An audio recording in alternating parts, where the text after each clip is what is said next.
Assalamualaikum. Poco M3 baru-baru ini telah mendapatkan sertifikat TKDN yang menandakan bahwa smartphone ini akan segera hadir resmi di Indonesia. Poco M3 bisa jadi adalah calon primadona baru di kelas harganya. Namun tunggu dulu, ada Redmi yang notabene adalah saudaranya sendiri yang justru malah mengajarkan pesaing dengan merilis Redmi 9 Power. Smartphone yang juga menyasar segmen harga yang sama dengan Poco M3 dan keduanya pun juga punya spesifikasi yang sama menariknya. Nah, kira-kira jika Redmi 9 Power juga akan masuk resmi ke Indonesia nanti, apakah Poco M3 menjadi tak menarik lagi? Dan kira-kira manakah yang lebih cocok untuk dimiliki? Coba kita lihat dulu dari berbagai sisi. Yang pertama, desain dan layar. Kedua smartphone ini sama-sama mengusung penyegaran desain belakangnya. Sebagai keluarga baru di jajaran Redmi 9 series, Redmi 9 Power mempunyai bentuk yang sama sekali berbeda dengan Redmi 9 standar. Lihat saja tongkrongan kameranya. Ini modul kameranya berbentuk persegi panjang dengan dua bagian warna yang berbeda. Finishing back covernya pun juga unik dengan menghadirkan efek munculnya pantulan cahaya dari arah modul kameranya. Terdapat pula logo Redmi dengan ukuran yang cukup besar di bagian sudut bawah. Untuk sensor fingerprintnya kini ditempatkan di bagian samping menyatu dengan tombol power. Secara keseluruhan cukup menarik memang, namun sayang Redmi 9 Power masih tetap mempertahankan back cover berbahan plastik. Bukan suatu masalah besar sebenarnya, karena Poco M3 juga mengusung back cover berbahan plastik, namun tampilannya lebih unik dan berbeda. Lihat saja, Poco M3 menampilkan finishing dual tone warna yang memisahkan bagian bawah dan atasnya. Uniknya pada bagian atas, Poco M3 memiliki warna gelap di area yang sejajar dengan kamera yang sebenarnya ditempatkan dalam sebuah modul berbentuk persegi panjang pula. Tak ketinggalan, branding Poco juga ditempatkan di bagian sudut dengan ukuran yang cukup besar. Sebenarnya desain serupa juga dapat ditemukan pada smartphone OnePlus. Sedangkan di bagian depan, keduanya mengusung tampilan dan spesifikasi yang bisa dikatakan identik. Seperti beberapa smartphone Redmi di kelas entry level, Poco M3 masih mengusung gaya layar Pony Waterdrop, sebuah tampilan yang kini justru sudah mulai ditinggalkan oleh sejumlah produsen. Panelnya tentu masih berjenis IPS LCD. Luas layarnya sendiri mencapai 6,53 inci yang untungnya telah beresolusi Full HD+. Refresh rate layarnya pun juga masih mentok di 60 Hz. Ini tentu sama persis dengan yang dihadirkan oleh Redmi 9 Power. Panelnya berjenis IPS LCD seluas 6,53 inci beresolusi Full HD+ dengan gaya layar Pony Waterdrop. Proteksi layarnya pun juga sama-sama menggunakan kaca Corning Gorilla Glass generasi ketiga.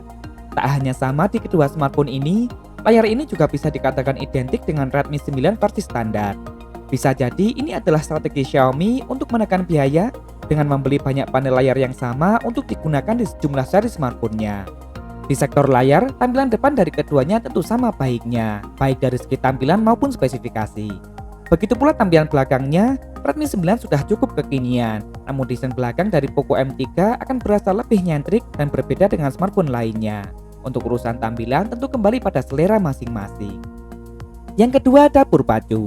Persamaan berlanjut di sektor mesin. Kedua smartphone ini berada di jalur yang sama dan tak seperti smartphone lain di rentang harga yang sama yang kebanyakan menggunakan prosesor MediaTek. Redmi 9 Power dan Poco M3 sama-sama memilih menggunakan prosesor besutan Qualcomm. Yap, keduanya diotaki oleh prosesor yang lebih mementingkan efisiensi daya, yakni Snapdragon 662.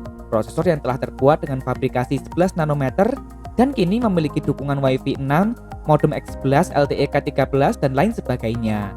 Sektor memorinya pun juga sama persis.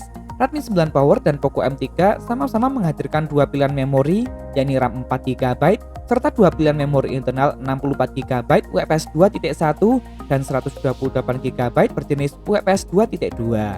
Yap, UFS 2.2 ini merupakan versi memori yang terbaru yang diklaim memiliki kecepatan yang jauh lebih baik dibandingkan UFS 2.1. Keduanya pun sama-sama punya slot khusus untuk microSD. Di sektor ini, konsumen tak perlu khawatir salah pilih karena performa keduanya tentu akan sama baiknya. Namun untuk performa yang lebih maksimal, versi 128GB tentunya lebih baik. Yang ketiga, kamera. Sedikit perbedaan berada di sektor kamera. Poco M3 mengusung konfigurasi 3 kamera belakang dengan membawa kamera utama beresolusi 48MP f1.8 PDAF, sensor Samsung ISOCELL Bright GM1, ditemani oleh dua kamera lagi, yakni kamera beresolusi 2MP yang berfungsi sebagai kamera makro dan satu kamera lagi sebagai depth sensor yang juga beresolusi 2MP. Sedangkan Redmi 9 Power mengusung total 4 kamera belakang dengan kamera utama yang juga beresolusi 48 megapiksel f1.8 PDAF yang juga menggunakan sensor Samsung Bright GM1. Namun Redmi 9 Power punya kamera ultra wide dengan resolusi 8 megapiksel, kemudian 2 megapiksel depth sensor, serta satu kamera lagi beresolusi 2 megapiksel lagi yang juga berfungsi sebagai makro kamera. Tak hanya di bagian belakang, kamera depannya pun juga sama. Redmi 9 Power dan Poco M3 mengusung kamera tunggal beresolusi 8 megapiksel.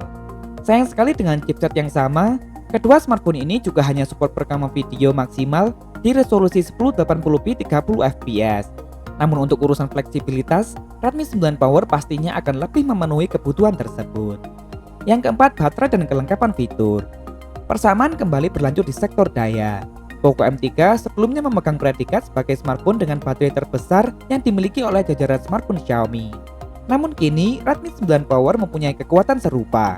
Yap, kedua smartphone ini sama-sama dibekali baterai berkapasitas 6000 mAh. Meski memang kapasitas ini tak sebesar yang dimiliki oleh Samsung yang bahkan telah mencapai 7000 mAh. Namun sayang Poco M3 maupun Redmi 9 Power dibekali teknologi pengisian cepat berdaya maksimal 18 watt saja, yang tentunya akan membutuhkan waktu yang relatif cukup lama untuk mengisi hingga penuh. Untungnya keduanya telah menggunakan port USB Type-C. Untuk kelengkapan fitur klasik lain, keduanya akan sama-sama memuaskan konsumen, sebab Poco M3 dan Redmi 9 Power telah dibekali dengan dual speaker dan juga tetap dilengkapi dengan IR Blaster dan jack audio pun juga masih ada. Yang terakhir, harga. Kedua smartphone ini sama-sama belum hadir resmi di Indonesia. Namun saat dirilis di India, Redmi 9 Power dijual dengan harga mulai dari Rp10.999 atau sekitar 2,1 juta rupiah untuk varian 4/64 GB dan Rp11.999 atau sekitar 2,3 juta rupiah untuk varian 4/128 GB. Sedangkan Poco M3 telah hadir di Malaysia dan di sana varian 4/64 GB dijual dengan harga Rp599 atau sekitar 2,1 juta rupiah dan Rp699 atau sekitar 2,4 juta rupiah untuk varian 4/128 GB. Kabar baiknya, seperti yang diungkapkan di awal tadi, Poco M3 telah mendapatkan sertifikat TKDN di situs resmi PT KDN pada tanggal 23 November 2020. Perangkat tersebut memiliki kode nama Xiaomi Mi M2010 J19CG yang merupakan kode nama dari Poco M3. Ini menandakan Poco M3 akan segera hadir resmi di Indonesia. Sedangkan Redmi 9 Power sampai saat ini masih belum ada informasi mengenai kehadirannya di Indonesia. Baiklah, dengan harga yang tentunya masih berada di rentang yang sama, keduanya masih menawarkan keunggulan masing-masing. Poco M3 dengan desain yang lebih nyentrik, serta Redmi 9 Power dengan fleksibilitas kameranya. Bagaimana menurut kalian? Lebih tertarik dengan Redmi 9 Power ini atau masih tetap dengan Poco M3 saja? Tulis di kolom komentar. Boleh kok beda pendapat asal tidak saling menghujat. Terima kasih telah menonton. Afi pamit dan wassalamualaikum.